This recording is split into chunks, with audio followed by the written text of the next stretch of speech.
Bem-vindos a mais um episódio de E aí, professor? Oi, Walter. Olá, Martin. Você vai bem? Eu vou muito bem, obrigado. Que bom. Vamos abrir com uma palavra de oração. Nosso Pai Celeste, nós pedimos que Tu ilumine nossas mentes, abençoe essa conversa com o Teu Espírito Santo e obrigado por nos permitir realizá-la. Nós pedimos em nome de Jesus. Amém. Amém? Martin, nós estamos vivendo nos últimos dias. Eu também acredito que nós estejamos rumando velozmente para o clímax dos séculos. Portanto, é importante que compreendamos as questões envolvendo o fim do tempo da graça, Aham. a chuva serôdia e tudo o que se relacione a isso. É. Nós já tivemos 2 programas seguidos nos quais discutimos os eventos recentes, aquilo que está saindo no jornal, a guerra da Ucrânia, tudo isso. Mas nós sempre temos a preocupação de não perdermos o nosso ponto de apoio espiritual. Aham, correto. Sendo assim, hoje estudaremos o Evangelho de João. Há muitos anos atrás, ou melhor, não tantos assim, acho que 4 anos, 5 anos, não é? O tempo voa. É. Eu preguei um sermão intitulado Apenas para os Teus Ouvidos.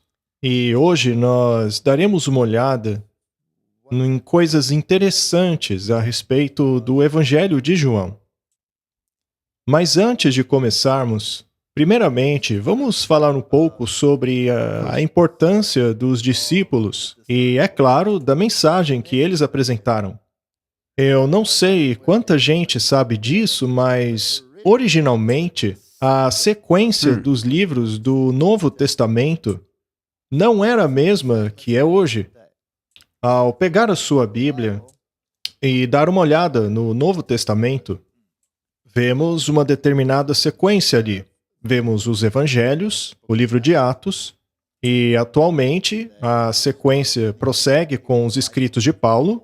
Sim. E bem ali no fim você tem os livros de Tiago e Pedro, também as cartas de João e também de Judas. Aham.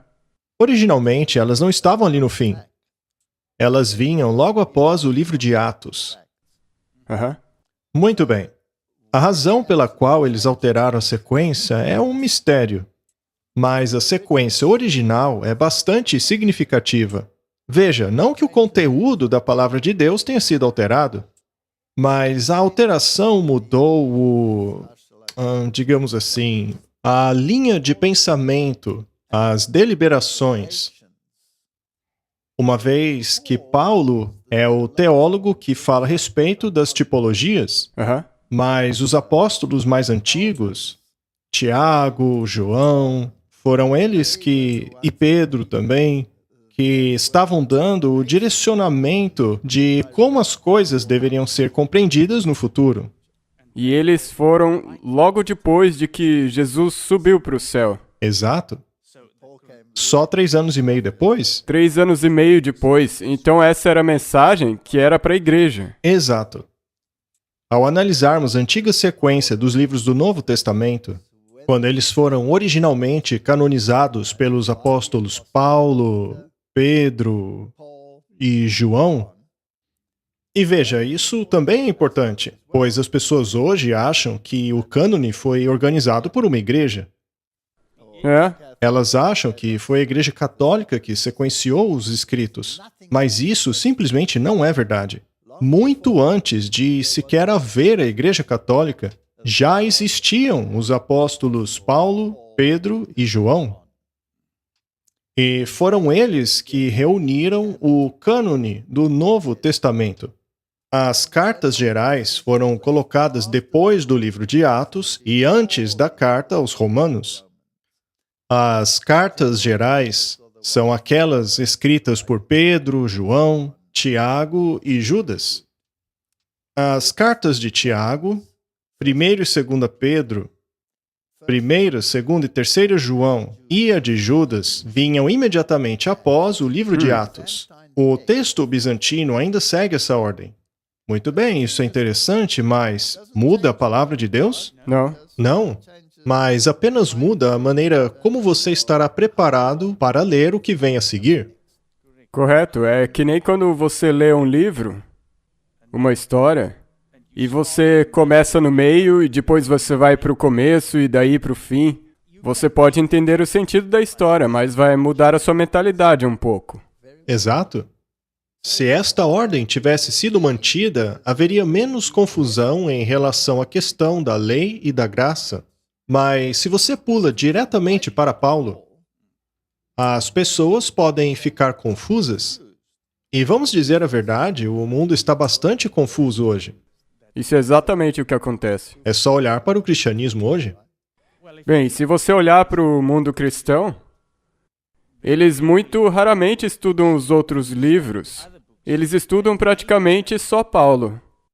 E isso mostra que eles provavelmente se confundiriam pela maneira que Paulo expõe tudo sobre a lei. Se você tiver uma declaração bem clara, feita pelos outros apóstolos, e depois as explicações feitas por Paulo, neste caso você não perderia o ponto tão facilmente. Uma das questões muito importantes é a da obediência. Obediência, é claro, à lei de Deus, já que a lei de Deus é a norma para o julgamento. Sim, e ela também é o padrão com base na qual o pecado é definido. Sim, porque o pecado é a transgressão da lei. A verdade é que não há nenhum governo no mundo que não baseie sua justiça na lei. Não é verdade? Aham. Assim, se dermos uma olhada nas epístolas de Tiago, e de Pedro e de João, podemos ver que estas epístolas têm um papel muito importante no desenrolar desta questão. Temos aqui alguns exemplos. Em Tiago 1:25 lemos: Aquele, porém, que atenta bem para a lei perfeita da liberdade e nisto persevera, não sendo um ouvinte esquecido, mas fazedor da obra, este tal será bem-aventurado no seu feito. Esse verso coloca muita ênfase na obediência. Mas também dá para dizer da seguinte maneira: eles colocaram a lei de volta em seu devido lugar, porque os líderes da igreja naquela época haviam totalmente distorcido ela. Sim, e o verso 9 diz: Mas se tratarem os outros com parcialidade, estarão cometendo pecado e serão condenados pela lei como transgressores. Esta é uma declaração muito importante. Ou seja, o que Tiago está dizendo é: não preste atenção no que os outros estão dizendo. Não se importe com aquilo que os fariseus estão dizendo. Escute o que a palavra de Deus diz.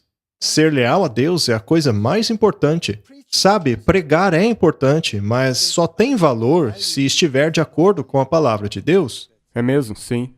As pessoas ficam muito presas às outras pessoas. O problema é que quando as pessoas as desapontam, elas jogam fora toda a religião e passam a crer em nada. Mas não deve ser assim. Nossa âncora é a palavra de Deus. A âncora não é o Martin Smith ou o Walter White, Não. ou seja lá qual outra pessoa no mundo. A âncora é a palavra de Deus. Ainda que nós dois nos tornássemos grandes apóstatas, isso não alteraria em nada a palavra de Deus. Não mesmo. E, como nós sempre mencionamos, se houver apostasia na igreja, isso não necessariamente faz da igreja toda apóstata. Não, e também não anula a verdade. Portanto, tomem muito cuidado com isso. A norma daquilo que é certo é a lei de Deus. Um indivíduo pode facilmente tornar-se um transgressor ao seguir outro. Há muitos falsos pastores convincentes aí fora. O próprio Lúcifer foi muito convincente. Exato, até mesmo. Mesmo se você seguir o Espírito, você pode estar totalmente no erro se o Espírito não estiver de acordo com a lei. A lei é o testemunho, ou seja, a Bíblia toda. O verso 10 diz: Pois quem obedece a toda a lei, mas tropeça em apenas um ponto, torna-se culpado de quebrá-la inteiramente. Pois aquele que disse não adulterarás, também disse não matarás. Bem, eu acho que ficou muito claro aqui a qual lei ele se refere. Aos 10 mandamentos. Aos 10 mandamentos, com certeza. Se você não comete adultério, mas comete assassinato, torna-se um transgressor da lei. Eu já pensei sobre isso muitas vezes. A cobiça é exatamente o que o diabo fez no céu. Todo o pecado começou com a transgressão dos 10 mandamentos. Ele cobiçou a posição de Cristo. Cobiçar é quebrar os 10 mandamentos. Só que se você cobiça tomar o lugar de Deus, isso implica em quebrar o primeiro mandamento. Não tem outros deuses diante de mim. Não é? É mesmo. E isso é um tipo de idolatria, que é quebrar o segundo mandamento, que por sua vez é uma blasfêmia contra o nome de Deus, que seria quebrar o terceiro mandamento. E se você passa a questionar a autoridade de Deus, isso é nada mais, nada menos do que quebrar o quarto mandamento. É mesmo. E uma vez que Deus foi o Pai, o Criador de Lúcifer, ele também quebrou o quinto mandamento. Eventualmente, Lúcifer ficou tão irado com Deus que ele passou a desejar matá-lo. Foi o que ele fez na cruz com Jesus. Ele matou o seu Criador. Sendo assim, o que ele fez? Ele quebrou o sexto mandamento.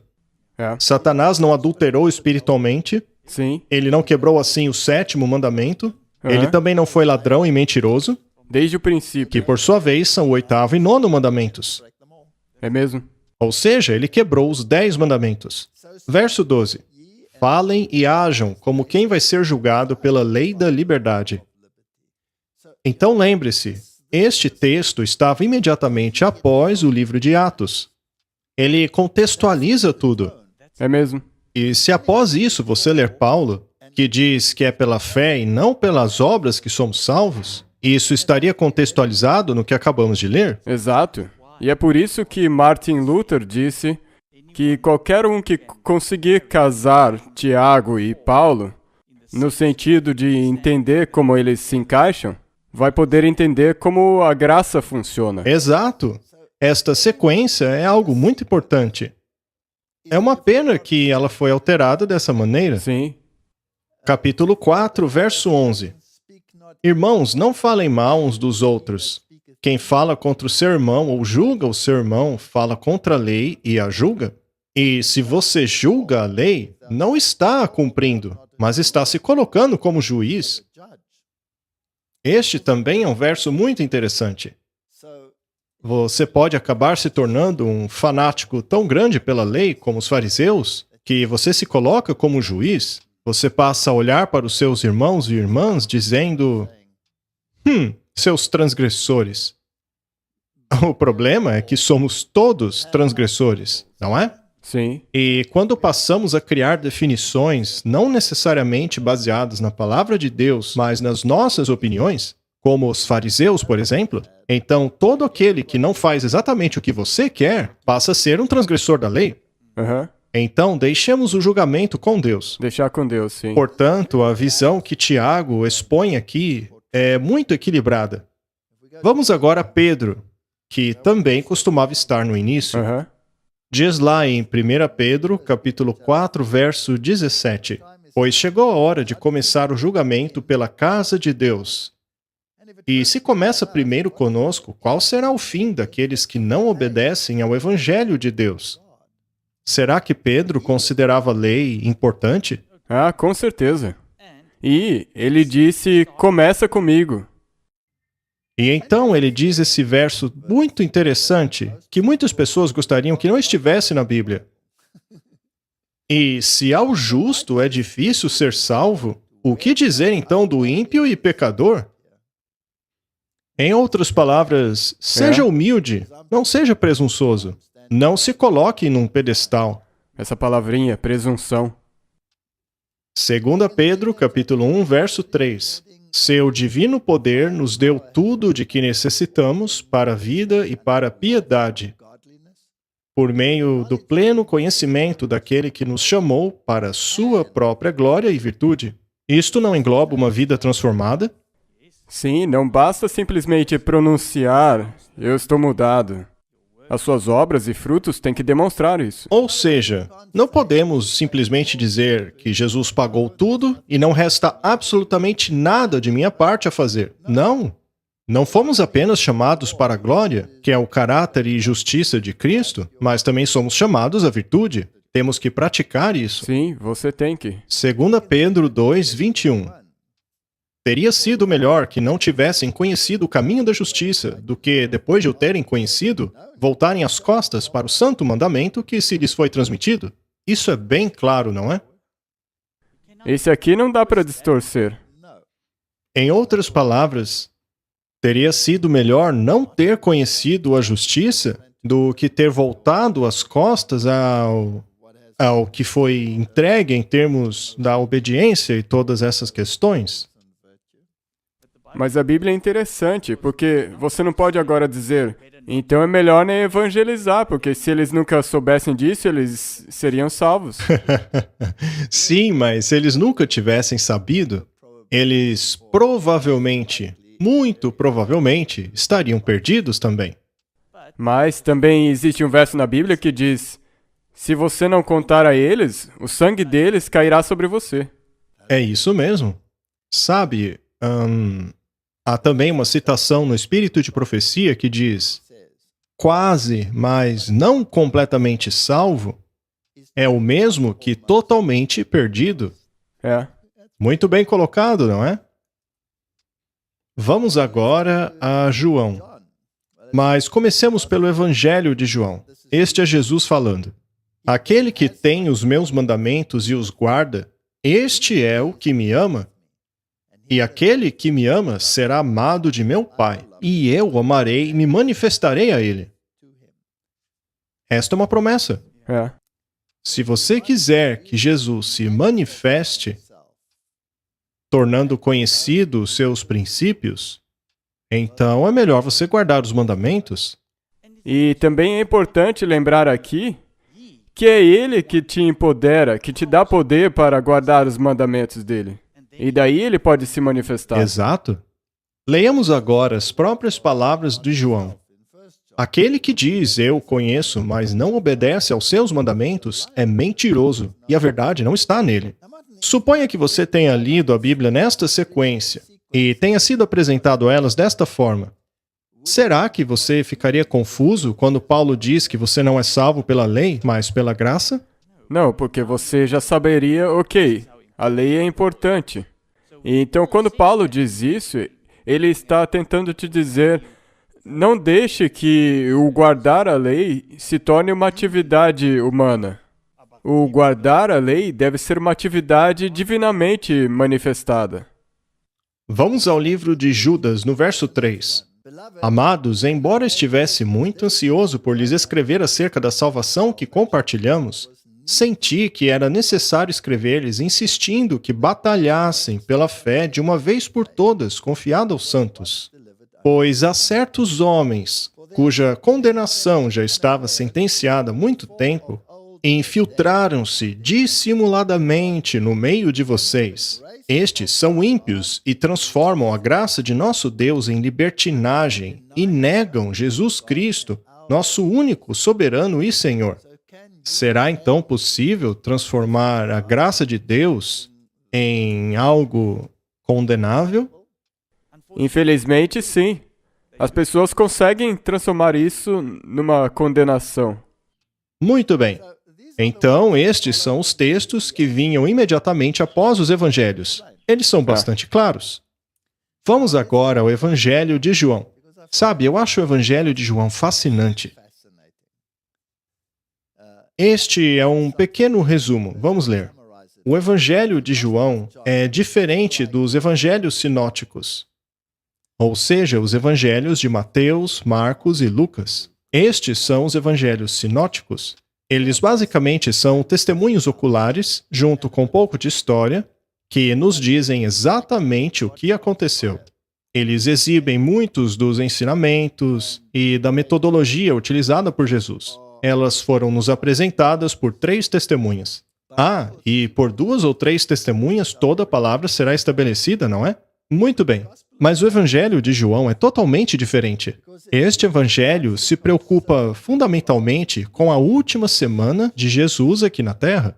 E este Evangelho contém muitas porções que não estão lá nos outros Evangelhos. O Evangelho de João não apresenta parábolas. Isso é interessante, não? É. Ele relata 7 milagres de Jesus, dos quais apenas 2, que por sua vez são a alimentação dos 5.000 e o caminhar pela água, estão nos outros evangelhos também. Interessante? É. Os milagres relatados por João testificam da divindade de Cristo em uma maneira especial. O Evangelho de João tem uma ênfase diferente. Ela enfatiza a divindade de Cristo e traz uma mensagem muito especial para aqueles que receberiam a chuva temporã e, por implicação, a chuva serôdia. É. A transformação da água em vinho trata a respeito da purificação especial. Esta também é uma história muito interessante na Bíblia. Pois quando Cristo transformou a água em vinho, muitas pessoas utilizaram isso como uma licença para encher a cara, o que não tem nada a ver com o milagre. Exatamente. Pois a água que foi utilizada passou pelo vaso da purificação, Sim, onde eles faziam a cerimônia da purificação, a lavagem das mãos e a lavagem dos pés, Aham. que era uma lavagem cerimonial. Foi esta água que ele utilizou. Aqueles jarros de pedra que estavam do lado de fora, que possuíam torneiras para lavar seus pés e mãos, Sim. foi isso que ele encheu de água e então a transformou em vinho, para assim representar seu sangue. Isso mesmo. Sendo assim, o que ele estava fazendo era mostrar que haveria uma purificação superior do que aquela purificação por água. Sim. E se você não fizer parte desta purificação, você não tem parte em mim. É. Então, é um milagre brilhante, que infelizmente pode ser rebaixado ao nível mundano se você ignorar a tipologia. E se você simplesmente usar a sua lógica e pesquisar um pouco, você vai ver que aquelas talhas de pedra representavam provavelmente por volta de 800 litros de Sim. água. Então, se você quiser considerar que Jesus, na última parte do casamento, transformou a água para 800 litros de vinho para um casamento, eu não acho que é assim que ele agiria. Com certeza não. Aquele vinho não era fermentado, pois um vinho fermentado seria símbolo de pecado. Na Bíblia, fermentação é um símbolo para pecado. Sendo assim, tudo isso precisa ser compreendido no contexto correto. A alimentação dos 5.000 engloba a humanidade. Temos aí a menção de um milagre muito importante. Jesus os alimenta com o pão da vida. Era um símbolo de seu corpo, um símbolo dele mesmo. E o número 5 é símbolo da humanidade. Temos 5 sentidos. Isto, portanto, representa toda a humanidade sendo alimentada pelo pão da vida. Vamos agora ao milagre de caminhar sobre o mar. O mar, na profecia, simboliza povos, nações e línguas, reinos. Isso quer dizer que ele é o mestre do mar. Ele é o Senhor do universo. Ele está acima até mesmo das leis da natureza. Ele não está submisso a elas. Ele as domina. Isto simboliza o seu domínio, a sua divindade. Já a cura do filho do representante real é um exemplo da fé incondicional em sua palavra. Aquele oficial do rei teve muita fé e disse a Jesus que não era sequer necessário que ele fosse até a casa dele, bastava que Jesus dissesse uma palavra e seu filho seria curado. Esta é uma fé destemida. É este tipo de fé que Jesus requer do seu povo. E é interessante o fato de que muitas vezes aqueles que não fazem parte de seu povo, como por exemplo oficiais romanos e centuriões, acabaram sendo exemplos perfeitos dessa fé. Sim, eles entenderam corretamente. Exatamente. E então, o aleijado no tanque de Betesda e a movimentação da água representa superstições dos professos crentes. Ele tratou destas questões também. Já a cura do homem cego é um testemunho aos líderes da igreja e a ressuscitação de Lázaro coroa tudo isso. Basicamente, esta é a ênfase do Evangelho de João. Mostrar a divindade de Cristo. Mas também há outras coisas em João que precisamos olhar com bastante cuidado. Por exemplo, por que o livro não apresenta parábolas? Uma vez que todos os evangelhos sinóticos apresentam parábolas, por que não o evangelho de João? Bem, o próprio Jesus disse que as parábolas eram para os desinformados, mas para o seu povo ele falava claramente. A parábola é um método brilhante de ensino. Ela permite que o ensinamento não seja direto demais, o que poderia resultar em muita consternação. Pela parábola, você vai pelas beiradas. Sim. E também, algumas vezes, para algumas pessoas, explicar através de uma parábola fica mais inteligível. De outra maneira, eles não entenderiam. É uma lição indireta. Exatamente. João 16, 25 diz: Estas coisas eu disse a vocês em parábolas. Porém, chega a hora em que não vos falarei mais por parábolas, mas abertamente vos falarei acerca do Pai. Portanto, o Evangelho de João é uma conversa direta. É um testemunho bastante direto. E é interessante que foi justamente este testemunho que enfureceu os fariseus, assim como os demais líderes. Foi um ensinamento bastante direto e claro aos discípulos. Muito bem, olhando para a estrutura do livro agora. Os primeiros 13 capítulos tratam destas questões, mas muitas delas ocorreram na última parte da vida de Cristo.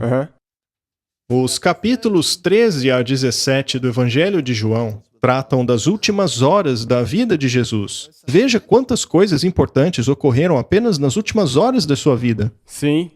E o interessante é que o Espírito de Profecia também diz que você deveria passar uma hora pensando cada dia sobre as últimas horas de Jesus Cristo. Sim, seria ótimo se fizéssemos assim. Também há instruções especiais dadas aos seus discípulos escolhidos, e os últimos capítulos tratam da crucifixão, ressurreição e dos eventos antes da ascensão de Jesus. Portanto, há uma parte significativa dada aos discípulos no último dia, na última parte do dia. Depois da partida de Judas, nenhum deles foi deixado a se perder. Veja, Martin, é interessante que Judas acabou indo embora, Sim. mas todos os outros estão no livro da vida. Seriam eles a receber a chuva temporã. E assim, acredito eu, será também no fim. A chuva serôdia cairá sobre aqueles que foram purificados da síndrome de Judas. Quando Judas for embora, aqueles que ficarem receberão a chuva serôdia. No final dos tempos, quando os Judas saírem, aqueles que ficarem, aqueles que perseverarem, receberão a chuva serôdia. Então, aqui há uma mini... Isso aqui foi uma mini sacudidura. Uma sacudidura. E também Deus retirou o joio. Sim, ele disse a Judas: faça o que tiveres que fazer. Veja, Judas fez uma escolha em seu coração. Deus conhecia esta decisão, e ele não o impediu. É mesmo? Pois ele sabia que Judas não voltaria atrás. Então ele disse: seja lá o que você for fazer, faça logo. Os outros discípulos não sabiam do que se tratava aquilo. Eles Não. pensaram que ele foi embora buscar alguma coisa. E depois desta purga, os discípulos receberam uma mensagem somente para os seus ouvidos. Então isso...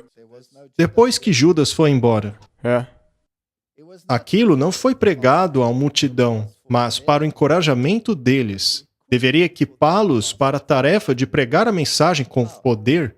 Foi uma informação que os separou e fortificou contra os erros dos escribas e fariseus. Ou seja, eles foram tão firmados na verdade que não podiam ser abalados. Eles mesmo? foram selados. A hora do O selamento. tempo do selamento. Da mesma maneira, precisamos ser inoculados contra estes erros. Todo vento de doutrina estará soprando. E em meio a tudo isso, precisaremos estar firmes na doutrina verdadeira. Eu acredito que estamos vivendo isso agora mesmo. Estamos na última ceia. Muito em breve haverá a sacudidura. Judas se levantará da mesa e irá embora. Mas há pessoas dizendo que os discípulos devem sair e Judas ficar. Não, é o contrário, gente. Não existe um povo que saia de Laodiceia. Não, Aquilo que é ruim será cuspido. exato. Seja lá o que vocês forem fazer, façam logo. O Judas tem que sair. Judas vai sair. E será que Judas acusa os irmãos? Ah, com certeza. E ele vai... Judas com certeza acusará os irmãos. E é ele que vai trazer os líderes para te perseguirem. Tudo isto é uma tipologia muito interessante. Precisamos compreendê-la. Precisamos gastar horas contemplando essas questões. João 17, verso 12. Estando eu com eles no mundo, guardava-os em teu nome, tendo guardado aqueles que tu me deste, e nenhum deles se perdeu, senão o filho da perdição, para que a Escritura se cumprisse. Aqueles que receberam a chuva temporã, aqueles 11 discípulos, nenhum se perdeu. É o que diz aí? É mesmo? Exceto, é claro, o filho da perdição, porque ele foi embora. Vamos dar uma olhada agora no que diz o Espírito de profecia em relação àquilo que podemos aprender com o Evangelho de João. Vamos lá. Precisamos estudar a palavra cientes de que Deus está falando conosco diretamente. Quando você lê a Bíblia, precisa ter fé de que está lendo a palavra de Deus. Isso é muito importante. Eu acho que nós já deixamos isso muito claro nos últimos episódios. Quão importante é a verdadeira palavra de Deus. Isso é muito importante. É preciso ter certeza de que aquilo que está lendo é de fato a palavra de Deus. Precisa também confiar que Deus protegeu a sua palavra. Muito bem, então vamos ler a citação. Apenas aqueles que leem as Escrituras como sendo a voz de Deus falando a eles são que verdadeiramente aprendem. Eles tremem diante da voz de Deus, pois para eles aquilo é uma realidade viva. Eles abrem seu entendimento à instrução divina e oram por graça, para que possam obter a preparação para o serviço. Será que a chuva serôdia é uma preparação para o serviço? Com certeza. Essa é a preparação para a obra mais importante que pode ser feita nessa terra. Conforme a tocha celestial é colocada em sua mão, aquele que busca a verdade vê a sua própria fragilidade, sua enfermidade, o desespero de procurar em si mesmo a justiça. Ela escreveu isso muito bem. Isso resume todos os escritos de Paulo. Ele vê que não há nele nada que o possa recomendar a Deus. Muito bem, voltemos aos primeiros discípulos agora. Naquela última ceia, eles tiveram 3 anos e meio de educação na Universidade de Cristo. Sim. E eles eram perfeitos? Não. Claro que não. Sim. Nós também somos imperfeitos. Exato. A caminho da última ceia, eles debatiam sobre quem era o maior. Eles estavam discutindo sobre quem sentaria à esquerda e à direita dele. Pois é, eles estavam cheios de si. Eles ainda não haviam percebido a verdadeira condição deles, que não havia nada que os pudesse recomendar. Ele ora ao Espírito Santo, o representante de Cristo, que seja o seu guia constante e o conduza a toda a verdade. Ele repete a promessa, o Confortador, que é o Espírito Santo, a quem o Pai enviará em meu nome, e ele lhes ensinará todas as coisas. Portanto, é assim que devemos abordar este livro. Ele é a instrução final dada pelo Deus do universo àqueles que serão os seus representantes. Então, quão importante isso pode ser? É inacreditável. Inacreditável. Temos aqui mais uma citação. A vontade de Deus em relação ao seu povo é claramente expressa no sexto, 13º, 14º, 15º, 16º e 17º capítulos de João. É esta parte em que Jesus fala aos seus discípulos de maneira intensa, instruindo-os naquilo que é importante em relação à sua missão. E então vem os capítulos que falam da crucificação em si. Portanto, precisamos compreender o sexto, 13º, 14º, 15º, 16º e 17º capítulos de João. O antídoto divino para o pecado no mundo todo está contido no Evangelho de João. Aquele que comer a minha carne e beber o meu sangue, Cristo declarou, tem a vida eterna, e eu o ressuscitarei no último dia. Ou seja, se não internalizarmos o caráter de Jesus, que está incorporado na obediência a todos os requerimentos de Deus, então perdemos o barco. E também se refere aos últimos dias. Então essas palavras que Jesus disse aos discípulos ali, tipologicamente, elas são para nós ao nos aproximarmos do último dia. E é por isso que precisamos estudar isso. Ele pode morrer assim como Cristo morreu, mas a vida do Salvador está nele. Sua vida está escondida com Cristo em Deus. Eu vim para que tenham vida, disse Jesus, e para que a tenham mais abundantemente. Ele leva adiante o grande processo pelo qual os crentes são tornados um com Ele em sua vida presente, para serem um com Ele através de toda a eternidade.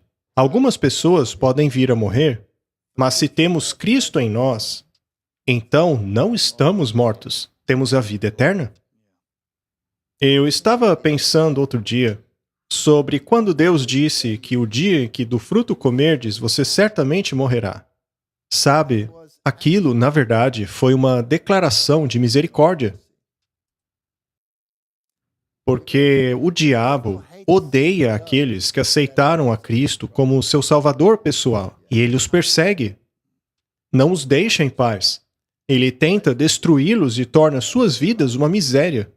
Portanto, o caminhar deste mundo aqui possui muitos buracos.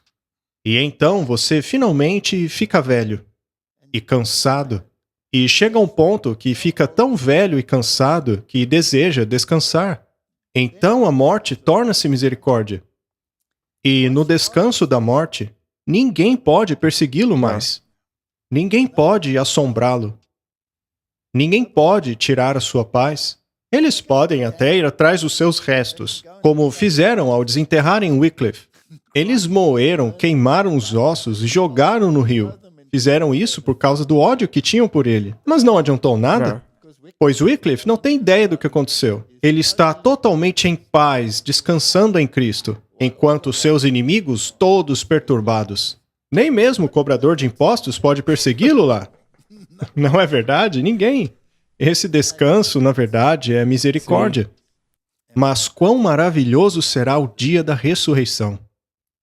Existem aqueles hoje que apresentam falsidades como verdades, assim como os judeus apresentavam as máximas dos homens como o pão do céu.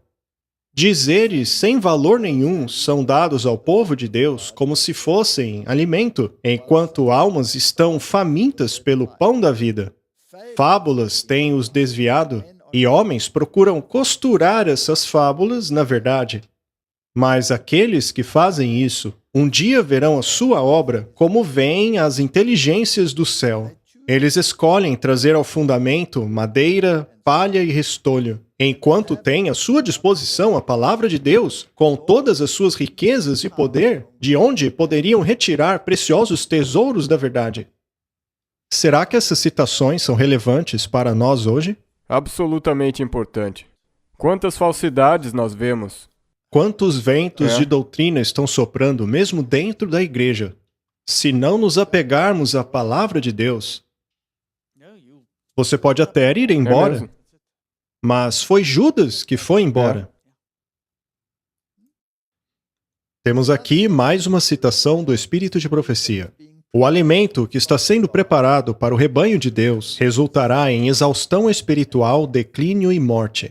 Quando aqueles que professam crer na verdade presente recobrarem os seus sentidos, quando aceitarem a palavra de Deus da maneira que está escrita, quando deixarem de lutar contra as Escrituras, retirarão do coração coisas novas e velhas para fortalecerem a si mesmos e aqueles por quem trabalham. Devemos ser cristãos apegados à palavra de Deus. Há aqueles que dizem, não apenas em seus corações, mas em todas as suas obras, meu Senhor demora sua vinda. Este é outro problema. Lembre-se, é o servo mau que diz que o Senhor demora sua vinda. Pelo fato de a vinda de Cristo já ter sido anunciada há muito tempo, eles concluem que algum engano foi cometido. Mas o Senhor disse que a visão é ainda para um tempo apontado, mas no final ela falará e não mentirá. Pode demorar, mas espere por ela, pois ela certamente se cumprirá.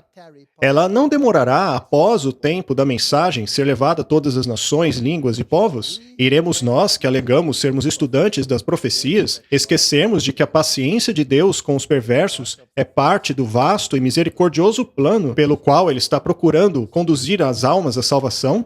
Seremos nós contados entre aqueles que, tendo cessado de cooperar com Deus, são achados dizendo, o meu Senhor retarda sua vinda? Não podemos cair nessa armadilha, Martin. Precisamos continuar pregando, Ele está vindo. Muito em breve. Muito em breve. É por isso que precisamos achar o equilíbrio. Precisamos encontrar o equilíbrio entre aquilo que acontece no mundo hoje, que mostra que estamos quase lá. Mesmo? Mas, ao mesmo tempo, precisamos daquela fortificação espiritual necessária para o tempo em que Ele estiver às portas. Realmente. Acho que chegou o momento de estudarmos o livro de João, não é? Sim, é aqueles capítulos que nos é aconselhado a estudar. Exato. Vamos dar uma olhada rápida em outras coisas também. Quando lemos o Evangelho de João, vemos imediatamente qual é a intenção de João. Conforme já dissemos aqui algumas vezes, o livro começa dizendo no início. Que outro livro começa assim também, Martin? Gênesis. Gênesis. Sabe, eu gosto muito dessas pequenas conexões que encontramos. No princípio era a palavra, e a palavra estava com Deus, e a palavra era Deus. E então ele fala da testemunha, e que essa testemunha foi João Batista. E ele testifica. E no verso 11, que aliás é o início de um novo parágrafo, diz assim: veio para o que era seu, e os seus não o receberam. Mas a todos quantos o receberam, deu-lhes o poder de serem feitos filhos de Deus, aos que creram em seu nome, os quais não nasceram do sangue, nem da vontade da carne, nem da vontade do homem, mas de Deus. Não há razão para sermos presunçosos. Somos salvos porque Deus nos resgatou, pois todos estávamos desviados. Foi Deus que nos chamou de volta. Então toda honra e glória pertencem a Deus. E a palavra se fez carne e habitou entre nós, e vimos a sua glória como a glória do unigênito do Pai, cheio de graça e de verdade. Este é João escrevendo, e não mais um filho do trovão. E o que o mudou? Somente Jesus poderia. Exato, ele contemplou sua glória. A divindade de Jesus. Ele viu que Jesus era Deus. João viu que ele era Deus, mas o que foi que ele viu? Será que ele viu um Jesus glorioso? Na verdade, ele viu. Ele viu uma vez lá no Monte da Transfiguração. Ele viu Jesus em sua glória. Mas o que foi que João viu antes deste evento, antes de ver Jesus em glória? O que foi que ele viu antes que mudou o seu caráter? Ele viu um homem que veio da pobreza. Ele viu uma pessoa despretensiosa. Ele viu um homem gentil. Ele viu uma pessoa simpática. Ele viu um homem que tinha uma paciência tremenda. Ele viu um homem sofredor. Ele viu a maneira com a qual Cristo lidou com seu sofrimento. E ele se maravilhou com aquilo. E após algum tempo, vendo tudo isso, ele pensou: eu queria ser assim. Eu sou um filho do trovão. Eu queria tanto ser como ele. Então, o que João viu foi o caráter de Jesus. É mesmo. E ele também viu a humildade, porque se você é o filho do trovão, digamos que a humildade não é uma virtude principal em você.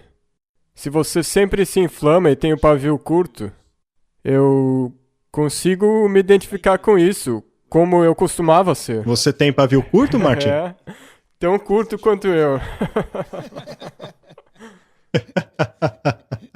Deus então te deu uma esposa para resolver seu pavio curto, Martin? Sim, ele me deu um para-raio.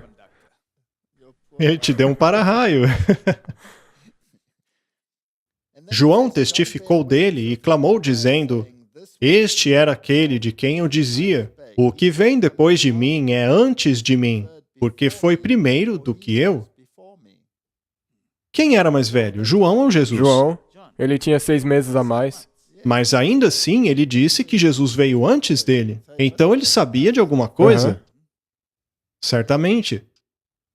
E todos nós recebemos também da sua plenitude, com graça sobre graça, porque a lei foi dada a Moisés, mas a graça e a verdade vieram por Jesus Cristo. Então, basicamente, o que ele está dizendo é o seguinte: a lei, ou seja, o livro de Moisés, o Pentateuco, refletia Jesus e o que ele faria por nós, mas a realidade, a substância, foi manifestada em Cristo. É lindo, não é? Aham. Sendo assim, o capítulo 1 trata de quem é Cristo. Cristo é Deus. E então, se avançarmos para o verso 35, diz o seguinte: no dia seguinte, João estava outra vez ali, na companhia de 2 dos seus discípulos. E vendo passar a Jesus, disse: eis o Cordeiro de Deus. E os 2 discípulos ouviram-no dizer isso e seguiram a Jesus. E Jesus, voltando-se e vendo que eles o seguiam, disse-lhes: que buscais? E eles disseram: Rabi, que traduzido quer dizer mestre, onde moras? E ele lhes disse: vinde e vê. Foram e viram onde morava, e ficaram com ele aquele dia. E já era quase a hora 10ª. André era irmão de Simão, o Pedro, um dos 2 que ouviram aquilo de João e o haviam seguido. E este achou primeiro a seu irmão Simão. E aí começou uma reação em cadeia. Um contou ao outro, que contou ao outro, que contou ao outro. Aí chegaram a Natanael, e você sabe, continuou um após o outro. Muitos vieram pelo testemunho daquilo que um viu. Através daquilo que João havia visto, estes vieram a Cristo, correto? Tudo o que Jesus disse foi: vinde e vede. Então ele não diz nada a eles. Não, Venha e veja por si mesmo. venha ver por si mesmo. Venha ver do que se trata. Este, portanto, foi o capítulo 1. Nós queremos chegar na parte das instruções, aquelas que são importantes para o nosso tempo. Então, não vamos ler verso a verso. Não teremos tempo de ler todo o livro hoje. E então, no capítulo 2, nós temos a purificação, a transformação da água em vinho. Nós já falamos a respeito disso agora há pouco. Esta é uma mensagem muito importante. A verdadeira purificação vem somente através do sangue de Jesus. O capítulo 3 menciona Nicodemos. Precisamos nascer de novo. Precisamos de um insight espiritual. E este assunto é algo fascinante. Ele lida com tantos aspectos com a questão de quem é Jesus. O verso 7 nos diz assim: não se surpreenda pelo fato de eu ter dito que é necessário que vocês nasçam de novo. É um nascimento espiritual. E se formos ao verso 14, ele diz: e como Moisés levantou a serpente no deserto, Assim importa que o Filho do Homem seja levantado. Esta foi uma pista importante. Ele tinha que internalizar aquilo. E quando aconteceu a crucifixão, ele compreendeu. Cristo havia se tornado pecado por nós. Os discípulos fugiram, mas Nicodemos se lembrou desta declaração de Jesus. Mas ainda há muitas lições importantes a seguir, para que todo aquele que nele crê não pereça, mas tenha vida eterna. Verso 16: Porque Deus amou o mundo de tal maneira que deu o seu Filho unigênito, para que todo aquele que nele crê não pereça, mas tenha vida eterna. Porque Deus enviou o seu Filho ao mundo não para que condenasse o mundo, mas para que o mundo fosse salvo por ele. Estas provavelmente são as palavras mais famosas do Evangelho de João. Talvez até da Bíblia inteira. Bem, é o resumo do caráter de Deus na Bíblia. É a diferença entre a verdadeira religião e a falsa religião. Qualquer religião que não aceita isso tem um conceito errado do caráter de Deus. O que é É triste. mesmo? Depois de termos lido o que Jesus disse a Nicodemos, e isso é muito importante, porque no verso 18 ele diz a Nicodemos: quem crê nele não é condenado, mas quem não crê já está condenado, porquanto não crê no nome do unigênito Filho de Deus. Isso tem a ver com caráter. O nome tem a ver com caráter. Se você não compreende Jesus, você não compreende o caráter de Deus. E este é o foco de João. O filho do trovão olhou para Jesus e percebeu que o seu próprio caráter era defeituoso. É importante, como você disse, perceber que aqui está falando do caráter, não da pronúncia do nome dele. Agora, Jesus disse estas Exatamente. coisas porque quando você lê aqui no Evangelho de João, as palavras estão em vermelho. É Jesus falando. Agora, vamos para outra testemunha. Vamos para João Batista. Vá lá para o verso 22. E também o verso 23. Eu cheguei a sublinhar esses versos aqui na minha Bíblia. Se trata de apenas um parágrafo. Diz assim: Depois disto, foi Jesus com seus discípulos para a terra da Judéia, e prolongou-se ali com eles e batizava. E João também batizava em Enom, junto a Salim, porque havia ali muitas águas, e vinham ali e eram batizados. Pois João ainda não havia sido lançado na prisão. E então vem o verso 25, que é um novo parágrafo. Surgiu então uma questão entre os discípulos de João e os judeus acerca da purificação. Isso é interessante, pois Jesus havia acabado de explicar a Nicodemos como uma pessoa é purificada. Você deve nascer de novo. A purificação não é feita através de cerimônias e rituais, mas através do sangue de Cristo. Portanto, surgiu esta disputa e eles foram consultar João. João Batista não entra em detalhes, dizendo quantas vezes eles deviam ser lavados ou coisas assim, mas ele testemunha sobre o poder total do Espírito Santo. E no verso 30 ele diz assim, se referindo a Cristo: é necessário que ele cresça e que eu diminua. Aquele que vem de cima é sobre todos. Aquele que vem da terra é da terra e fala da terra, mas aquele que vem do céu é sobre todos.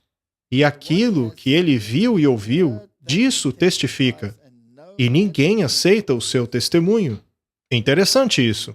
Temos aqui João dizendo que Jesus veio do céu e que ele está acima de todas as coisas e que tem conhecimento total da divindade, pois ele é Deus. E então ele diz que ninguém aceitou o seu testemunho.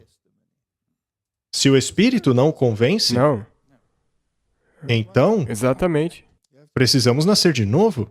Eu quero mencionar que nós não devemos nos confundir aqui. Esse João falando aqui é o João Batista, Exato. não aquele João que escreveu o Evangelho de João. Correto. Não é o João que escreveu o Evangelho. Ele está citando João Batista. E lembre-se que eles eram discípulos de João Batista. E aqui João está dizendo algo interessante. A partir do verso 34 é dito assim: porque aquele que Deus enviou fala as palavras de Deus, pois não lhe dá Deus o Espírito por medida. O Pai ama o Filho e todas as coisas entregou nas suas mãos.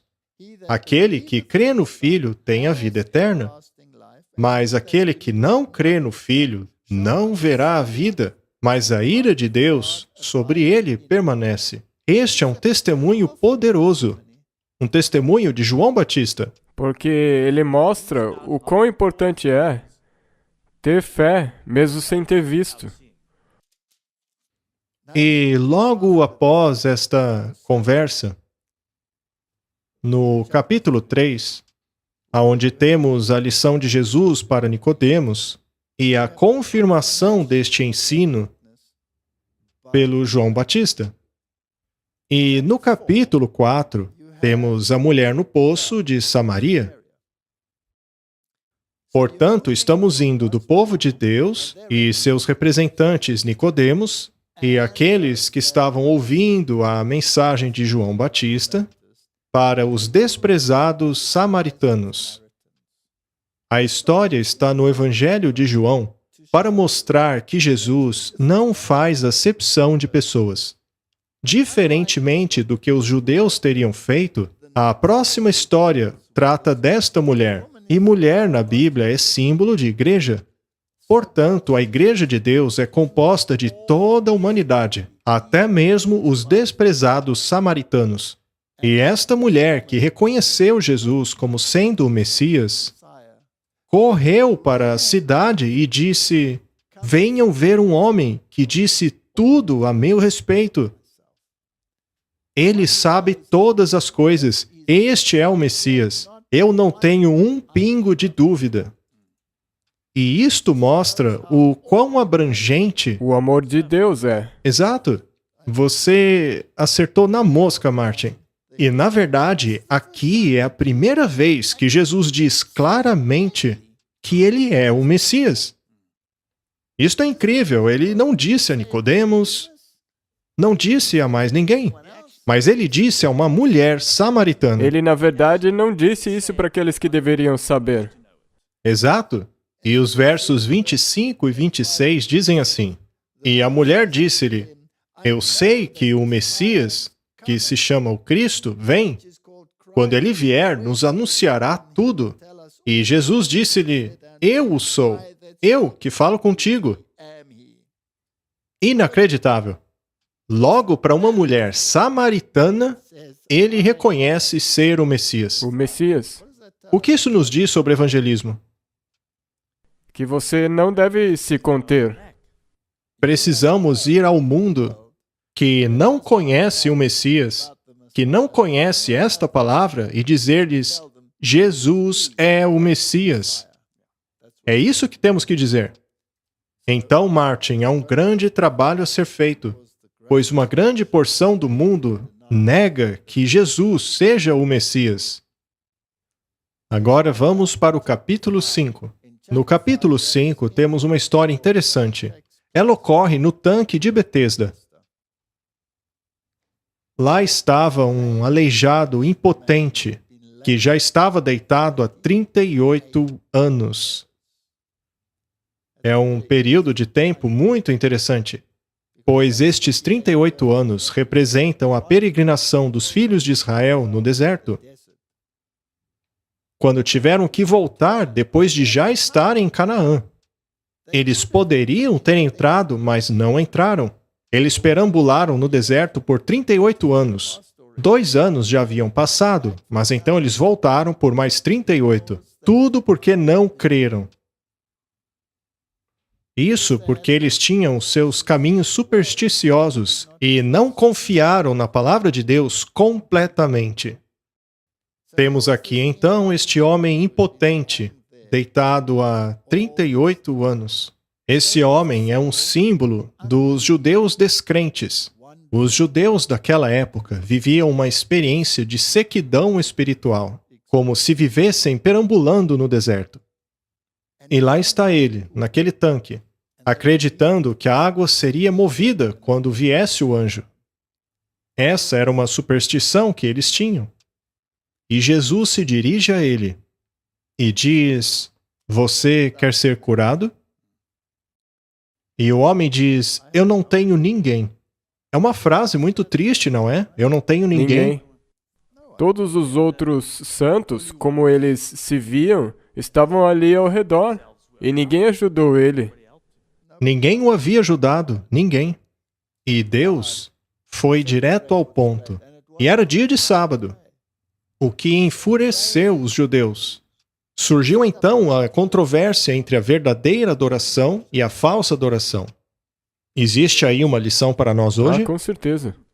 Não existem rituais pelo mundo em que as pessoas acreditam que milagres acontecerão caso elas executem coisas específicas? Se você fizer os rituais, Ou se você for em um curandeiro específico, ou mesmo se você for a um lugar específico, como igrejas, ou seja lá o que for, então a sua probabilidade de ser curado é muito maior do que se você ficar em casa. Ora, mas Deus não está em todo lugar? Será que você só encontra a graça de Deus se você for a um lugar específico? Claro que não. Isto é uma falsa religião. Então, o que Jesus faz aqui, no capítulo 9, é lidar com a falsa religião. Esta cura ocorrida no tanque de Betesda foi um ponto crucial, muito, muito importante, pois ele criou a oportunidade não apenas para a iluminação, mas a partir do conflito que resultou entre Jesus e os fariseus, a verdade foi apresentada a eles, de forma que puderam ou aceitá-la ou rejeitá-la. Afinal, um grande milagre havia sido realizado. Eles testemunharam. Houveram tantas coisas acontecendo ao mesmo tempo, simultaneamente, como você mencionou. E ele estava ali, de pé, entre aquele homem e o tanque. Ele nem estava olhando para o tanque. Ele sequer olhou para o tanque. Ele ignorou o tanque. Aquele tanque representava uma religião supersticiosa que negava o poder de Deus e a qual eles haviam aderido. Eles dependiam da força humana para rastejarem até aquele tanque. Então ali ele mostrou: sou eu quem cura. Olhe para mim. E daí, em segundo lugar, o que ele também fez foi fazer isso no sábado. Sim. Para mostrar a eles que ele era quem curava e também o Senhor do sábado. Correto, e é por isso que é dito no verso 16: "E por esta causa os judeus perseguiram a Jesus. Eles procuravam matá-lo, porque fazia estas coisas no dia do sábado. E ele os enfureceu com o que disse a seguir.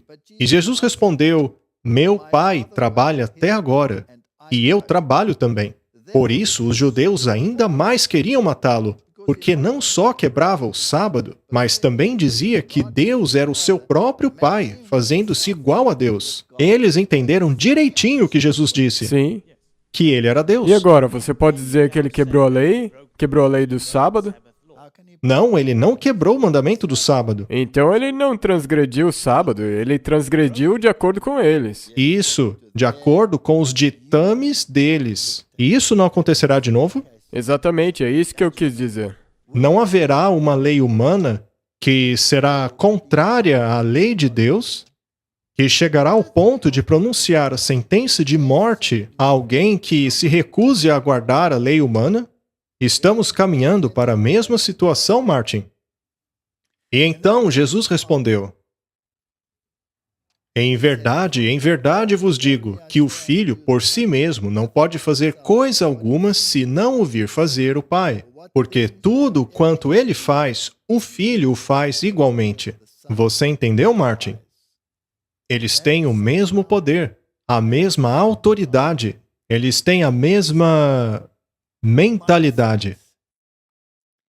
E então ele continua: porque o Pai ama o Filho e mostra-lhe tudo o que faz, e ele lhe mostrará maiores obras do que estas, para que vos maravilheis. Ele agora está falando a respeito das obras. Eles haviam acabado de testemunhar o milagre tremendo. Pois assim como o Pai ressuscita os mortos e os vivifica, assim também o Filho vivifica aqueles que quer. E também o Pai a ninguém julga, mas deu ao Filho todo o juízo, para que todos os homens honrem o Filho, assim como honram o Pai. Quem não honra o Filho, não honra o Pai que o enviou. Só se pode ir ao Pai por meio de Cristo. Em Cristo está a única maneira pela qual podemos entender o Pai. Se você vê o Filho, você vê o Pai. Na verdade vos digo que quem ouve a minha palavra e crê naquele que me enviou tem a vida eterna, e não entrará em condenação, mas passou da morte para a vida. Aqui está um sermão teológico sobre a salvação. É mesmo. E direcionado a quem? Aos líderes. Aos líderes. Portanto, este confronto foi suscitado para levar uma realidade teológica, um discurso para os judeus, para seus líderes. E como reagiram? Furiosos. Com fúria. E então ele confirma ser a ressurreição e a vida. Em verdade vos digo que vem a hora, e agora é, em que os mortos ouvirão a voz do Filho de Deus, e os que a ouvirem viverão. Porque como o Pai tem a vida em si mesmo, assim deu também ao Filho ter a vida em si mesmo. E deu-lhe o poder de exercer o juízo, porque é o Filho do Homem. O Filho do Homem é um título encontrado no livro de Daniel. Eu vi um como Filho do Homem dirigir-se até o Ancião de Dias. Esta é uma cena de julgamento ocorrendo no céu. Então, estes dois títulos, Filho de Deus e Filho do Homem, é exclusivo de Cristo. É isso mesmo. Não vos maravilheis disto, porque vem a hora em que todos os que estão nos sepulcros ouvirão a sua voz. Os que fizeram o bem sairão para a ressurreição da vida, e os que fizeram o mal para a ressurreição da condenação. Ele está passando a eles uma lição teológica, o que enfureceu os saduceus, que não acreditavam na ressurreição. Verdade, ele cobriu todo mundo com isso. Muito bem. Não temos nós religiões semelhantes hoje? Algumas religiões podem não acreditar na ressurreição, mas acreditam na reencarnação. Temos aqui teologia da melhor qualidade. Ela nos revela a posição do Filho, nos diz que o julgamento foi dado a ele, nos diz que o poder da ressurreição está em sua palavra, que a ressurreição ocorrerá no último dia e que há duas ressurreições. Aqui não é mencionado o detalhe que estas ressurreições são separadas por um período de 1000 anos, mas isso está claro no livro de Apocalipse. Portanto, este assunto é perfeitamente compreensível. Vamos agora para o próximo verso. Se eu testifico de mim mesmo, o meu testemunho não é verdadeiro. É necessário mais que uma testemunha. E isso é muito importante. E há outro que testifica de mim. Eu sei que o testemunho que ele dá de mim é verdadeiro. Vós mandastes mensageiros a João, e ele deu testemunho da verdade. Eu, porém, não recebo testemunho de homem, mas digo isso para que vocês possam ser salvos. João era uma candeia que queimava e irradiava luz, e durante certo tempo vocês quiseram alegrar-se com a sua luz. Jesus acabara de realizar um milagre poderoso, e agora ele testemunhava de si mesmo a eles. Ele disse: tudo bem, vocês não acreditam no meu testemunho, que eu sou o caminho, a verdade e a vida. De que eu tenho o poder da ressurreição à minha disposição, porque eu e o Pai somos um. Eu sou Deus. Eles tinham entendido que ele havia dito isso. E agora ele traz o testemunho de João. E ele diz que João testificou destas coisas, não é? Está no verso anterior. João testificou destas coisas. E então ele diz no verso 36, mas eu tenho maior testemunho do que o de João, porque as obras que o Pai me deu para realizar, as mesmas obras que eu faço, testificam de mim que o Pai me enviou. E o Pai que me enviou, ele mesmo testificou de mim. Vós nunca ouvistes a sua voz, nem vistes o seu parecer, e a palavra dele não permanece em vós, porque vocês não creem naquele que ele enviou. Ele está dizendo aqui que há testemunhas que testificam do fato de que ele é aquele que alega ser. Primeiro, ele fala de si mesmo. Ele diz, tudo bem, vocês não creem nesse testemunho porque sou eu falando de mim mesmo. Mas e quanto a João? Sim. Vocês se alegraram com a luz dele. Pois bem, ele testificou de tudo que eu digo. Mas vocês não creem nele? Sim. Porque não querem crer em mim. Eis o Cordeiro de Deus. E então ele menciona suas obras. As minhas obras testificam de que sou aquilo que alego ser.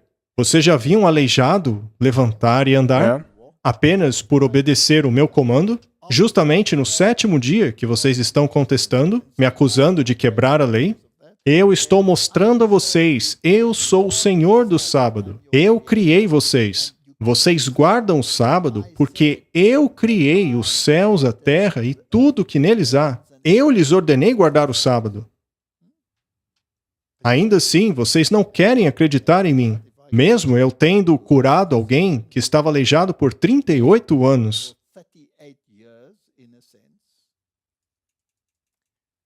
E então ele diz que o Pai também testificou.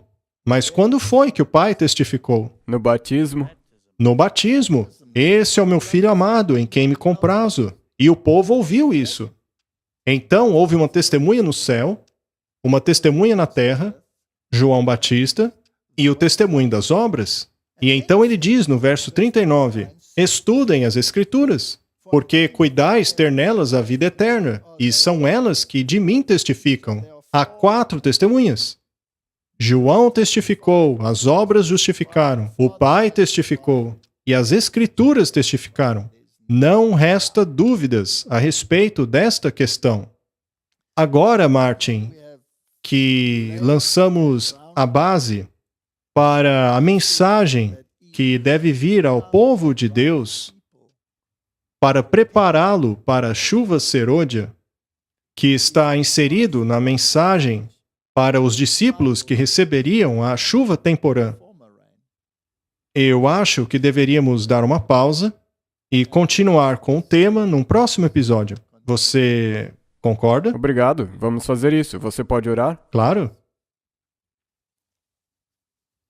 Querido Pai, as riquezas e a beleza do Evangelho de João, que apresentam essas 4 grandes testemunhas, testificam da verdade.